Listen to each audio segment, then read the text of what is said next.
السلام علیکم۔ آج کی میری ویڈیو سیکشن 147 کے تحت آنے والے ایڈوانس انکم ٹیکس کے نوٹس کے حوالے سے ہے۔ اس سے قبل ویڈیو میں نے آپ کو بتایا تھا کہ سیکشن 147 کے تحت ایڈوانس انکم ٹیکس کس کس کو ادا نہیں کرنا اور کس کس کو estimated advance income tax quarterly basis پر ادا کرنا ہے۔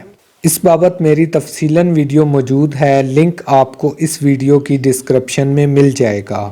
اب اگر آپ ان کیٹیگریز میں فال کرتے ہیں جیسا کہ میں نے گزشتہ ویڈیو میں بتایا تھا کہ سیکشن 147 کے تحت کس کس کو ٹیکس ادا نہیں کرنا، تو ایسی صورت میں بھی آپ کو اگر نوٹس آ جاتا ہے تو آپ کو نوٹس انڈر سیکشن 147 کا رپلائی ضرور دینا ہے۔ ایسی صورت میں آپ نے رپلائی دیتے ہوئے بتانا ہے کہ آپ کی سورس آف انکم کس کیٹیگری میں فال کرتی ہے، کیونکہ زیادہ تر نوٹسز FBR کے سسٹم کی طرف سے جاری ہوتے ہیں، مینول نہیں آ رہے ہوتے۔ اگر رپلائی کے باوجود دوبارہ آپ کو نوٹس آ رہا ہے تو جو نوٹس کا رپلائی پہلے آپ نے دے رکھا تھا اسی میٹر کو کاپی کر لینا ہے۔ اس کے بعد آپ نے آئرس پورٹل میں جا کر ود ہولڈنگ سیکشن میں میمو انڈر سیکشن 147 کا فارم اوپن کرنا ہے۔ میمو 147 کو اوپن کر کے سب سے اہم چیز آپ نے ڈیٹا ٹیب کو دیکھنا ہے۔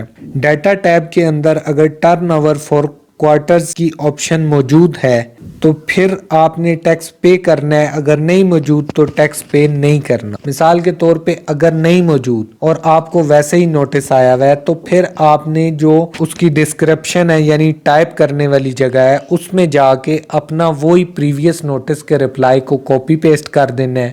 یہ میمو 147 سبمٹ کرنے سے آپ کا موقف ڈائریکٹ ٹیکس اتھارٹیز کے پاس چلا جائے گا، جبکہ نوٹس انڈر سیکشن 147 جو ہے وہ سسٹم کی طرف سے آتا ہے اور جب تک اس کو ٹیکس اتھارٹیز نہ دیکھیں وہ سسٹم کے اندر ہی آپ کا رپلائی موجود رہتا ہے۔ اب دوسری صورت میں یعنی اگر آپ پر سیکشن 147 اپلائی ہوتی ہے اور آپ کا ایسٹیمیٹڈ ایڈوانس انکم ٹیکس بنتا ہے تو کیا کرنا ہے؟ اس بابت آپ نے چند باتوں کا خیال رکھنا ہے۔ سب سے پہلے پچھلے سال کی سبمٹڈ ٹیکس ریٹرن کو ڈاؤن لوڈ کر کے اوپن کر لینا ہے۔ اب نوٹس کو بھی اوپن کر کے ڈیٹا ٹیب پر آ جانا ہے۔ آپ نے اپنی گزشتہ سال کی ٹیکس ریٹرن سے اس نوٹس کے ڈیٹا ٹیب کی انٹریز کو میچ کرنا ہے۔ ان انٹریز کو میچ کرتے ہوئے آپ نے اس چیز پہ دھیان دینا ہے کہ turnover for the latest tax year, normal income tax اور highest tax assessed for the latest tax year کی انٹریز آپ کے گزشتہ سال کے ٹیکس ریٹرن کی انٹریز سے میچ کرتی ہیں تو آپ نے سیکشن 147 ایڈوانس انکم ٹیکس کے تحت اسٹیمیٹڈ فارمولے کو استعمال کرتے ہوئے کوارٹر کا ٹرن اوور نکال کر انٹر کر دینا ہے۔ اس کے بعد اگر آپ کے پاس کوارٹر کے جس کا آپ ایسٹیمیٹڈ ایڈوانس انکم ٹیکس نکال رہے ہیں اس کے ایڈجسٹیبل ٹیکسز اس پیریڈ کے موجود ہیں تو وہ بھی آپ نے انٹر کر کے کیلکولیٹ کر دینا ہے۔ اس کے علاوہ اٹیچمنٹس میں جا کر ریلیونٹ ڈیٹا کو اٹیچ کر دینا ہے۔ اگر آپ پہ ٹیکس بنتا ہے تو وہ ٹیکس پے کر کے میمو میں کنٹینٹس باکس میں اپنا موقف ٹائپ کر کے اس کو سبمٹ کر دینا ہے۔ گزشتہ ویڈیو میں نے آپ کو سمپل فارمولے کے ذریعے اسٹیمیٹڈ ایڈوانس انکم ٹیکس کی بابت بتایا تھا کہ اگر کسی پر ایڈوانس انکم ٹیکس بنتا ہے تو ٹیکس اتھارٹیز کی طرف سے اس بابت یہ فارمولا استعمال کرتے ہوئے ایسٹیمیٹڈ ٹرن اوور 10% انکریز کرتی ہیں۔ مثلا ہمارا turnover for the latest tax year 12 lakh تھا۔ اس کا ایسٹیمیٹڈ کوارٹر ٹرن اوور نکالنے کے لیے ٹیکس اتھارٹیز کی طرف سے جو فارمولا استعمال کیا جاتا ہے وہ ہے C ملٹیپلائی